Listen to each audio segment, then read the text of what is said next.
எப்படி அழைக்க விரும்பணும்? நான் எனக்கு உங்களை அண்ணான்னு சொல்லலாமா? தாராளமா. So first of all, thank you very much for being here. நம்ம ஒருத்தரை பார்க்கும்போது, ஒரு கஷ்டப்பட்டு இருக்கிறவங்களை பார்க்கும்போது சிம்பத்தியை விட நம்ம எம்பத்தி, அவங்க இருக்கிறது அந்த பொசிஷன்ல நம்மளை பிளேஸ் பண்ணி அந்த அவங்க அனுபவிக்கிறது வேதனையை நம்மளால அனுபவிக்க முடிஞ்சா அதுதான் ஒரு தலைவருக்கு இருக்கிற ஒரு பெரிய குவாலிட்டின்னு நினைக்கிறேன். ரொம்ப ரொம்ப சரியா நீங்க அதை நுட்பமா புரிஞ்சு சொல்றீங்க. ஒரு தலைவனா இருக்கக்கூடியவர்களுக்கு முதல் தகுதி அதுதான் உங்களோட முதல் தகுதி அதுதான். அதாவது பிறருடைய துன்பத்தை தான் உணர்வதைப் போல உணரக்கூடியவர்களால் தான், அதை ஃபீல் பண்ணக்கூடியவங்களால் தான், ரியலைஸ் பண்ணக்கூடியவங்களால் தான் ஒரு கமிட்மெண்ட்டோட வேலை செய்ய முடியும். சாதாரணமாக ஒரு குடும்பத்தில் ஒருத்தர் இறந்துடுறார் அல்லது ஒரு படுகொலை நடந்துருது அப்படின்னா கடமைக்காக போய் பார்த்துட்டு ஆறுதல் சொல்லிட்டு வர்றது இல்லாமல், அந்த குடும்பத்தில் ஒருத்தராக நம்ம மாறும்போது நம்மாலையும் கதறி அழ தான் தோணும். அவங்கள மாதிரி தான் நம்ம அழ வேண்டியிருக்கும். அப்படி தான் என்னுடைய த்ரூ அவுட் கேரியர். அதாவது நான் இப்போ பிஜேபி விமர்சனம் பண்ணுறேன்னா பிஜேபியுடைய கொள்கையில் தான் எனக்கு விமர்சனமே தவிர கட்சி கிடையாது.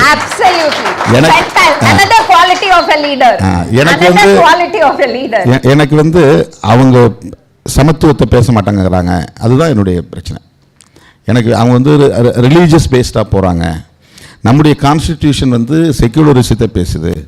அவங்க இங்கே ஹிந்து நேஷனலிசத்தை கட்டமைக்கிறதுக்கு முயற்சிக்கிறாங்க.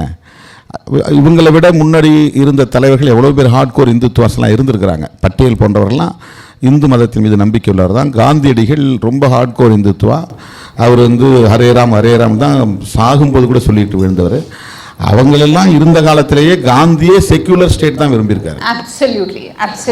காந்தியடிகளே அவர் தீவிரமான இந்து மத பற்றாளர், ராம பக்தர், ராமராஜ்யம் அமைக்கணும்னு சொன்னவர், சாதி இருக்கட்டும் தீண்டாமை ஒழியட்டும் சொன்னவர். இதனால காந்திக்கும் அம்பேத்கருக்கும் கூட முரண்பாடு வந்திருக்கு.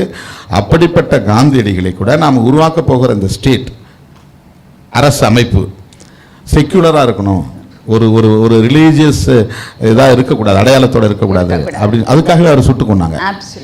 அதுதான் இந்த கருத்துல தான் நமக்கு முரண்பாடு. அதனால தான் நம்ம விமர்சனங்களை வைக்கிறோம். அந்த விமர்சனமும் அந்த முரண்பாடும் எல்லாம் வெளிப்படையா பேசுறது ரொம்ப அவசியம் இல்லையா? எல்லாரும் மண்டை ஆட்டிட்டு இருந்தா then it cannot be a secular state. வெளிப்படையா பேசாதனால தான் பிரச்சனை வருது. Wrong interpretations. என்ன பத்தி என்னன்னா அவங்க ஒரு தவறான கருத்தை பில்டப் பண்ணிக்கிட்டே போறாங்க. நான் ஒட்டுமொத்த இந்துக்களுக்கும் எதிரானவன், ஒட்டுமொத்த பிராமண சமூகத்துக்கும் எதிரானவன் அப்படிங்கிற மாதிரியான ஒரு சாதி அடிப்படையிலான வெறுப்பை நான் உமிழுறேன் அப்படிங்கிற மாதிரி ஒரு கருத்தை பில்டப் பண்றேன். அதை உடைக்கிறதுக்கு என்ன சார் பண்ண போறீங்க? ஆனா உண்மை அது இல்லங்கிறது. இல்ல, அது நீங்க ஒரு இனிஷியேட்டிவ். நான் என்ன சொல்றேன்னா, அம்பேத்கரும் பெரியாரும் கூட அப்படி எந்த சமூகத்தின் மீதும் வெறுப்பு உமிழல. பெரியார் கூட பார்ப்பன சமூகத்தை எதிர்க்கல. ஒரு கட்சிங்கிறதுனாலையோ ஒரு சாதிங்கிறதுனாலையோ வெறுப்பு கிடையாது. அவங்களுடைய அரசியல், அவங்க பேசக்கூடிய அந்த கொள்கைகள் இதில் நமக்கு முரண்பாடு இருக்குது.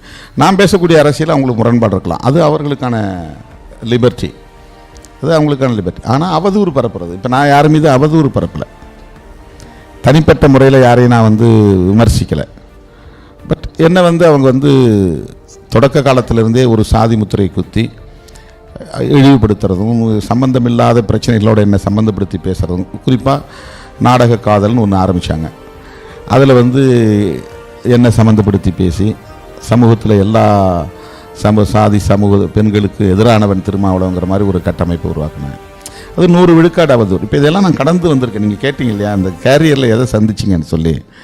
இந்த மாதிரி சோஷியல் மீடியாவில் எழுதக்கூடிய விமர்சனங்கள் அதை நம்ம பொருட்படுத்துறதே எல்லாம் நான் பார்க்குறதே இல்லை. ஏன்னா எல்லாம் பெர்வர்டட் தான் உள்ளே வராங்க, வேணும்னு வராங்க, இரிட்டேட் பண்ணணும், அவங்கள ஹியூமிலியேட் பண்ணணும் அப்படிங்கிற நோக்கத்தோடு செய்கிறாங்க.